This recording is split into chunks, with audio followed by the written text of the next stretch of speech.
আপনার যোগ সাজস আছে, বুঝছেন, সরলতা প্রদর্শন করছেন না বললেন, এটাও দেখাতে পারেননি। আপনার এই পণ্যটা কত দামে কিনলেন, আপনি কিনেন না, এটা আপনি বারবার বলেছেন। আপনার খাতুনগঞ্জের ব্যবসায়ীরা আমরা আমরা এটা এটা ধরে নিলাম যে আপনি ক্রয় করেননি, কিন্তু তাহলে আমদানিকৃত হয়ে কত টাকার পণ্য আপনার কাছে আসলো, আপনি কি এটা তো চুরি করে আর আনেননি?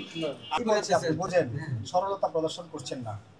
আপনাকে জানতে হবে, এটা আমরা সবাই বোঝে, সবাই বোঝে ভাই, আপনি সবাই বোঝে পণ্যটার দাম যে অত না, সবাই জানে।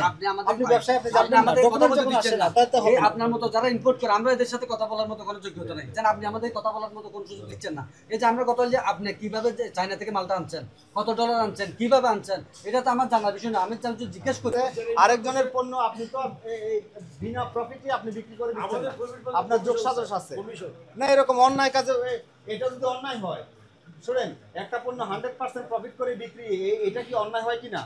হয়। তাইলে এই অন্যায় কাজে আপনার যোগ সাজস থাকলে এটা আপনার অন্যায় হয় কিনা? হয়, অবশ্যই হবে, আপনার অন্যায় হবে। না না, এটা না, আপনার পারমিশন দিয়েছে তো কন্ট্রোলের জন্য, কিন্তু আপনারা তো আরো বাজার এটা দিয়ে চড়া করে দিচ্ছেন। হয়নি, সরকার যে উদ্দেশ্যে দিয়েছে সেটা আপনারা আসলে ফলো করেন। হয়েছে, হয়, বাজার স্থিতিশীল হয়েছে, বাজার আরো বাড়ছে। এটা কেন? এই যে আপনি আরেকজনের উপরে দায় দিয়ে দিচ্ছেন, হ্যাঁ 100% প্রফিট করে বিক্রি করছেন, কিন্তু তারপরে আপনি বলছেন যে আপনার দায় নাই, এ কারণেই হচ্ছে, হয় নাই।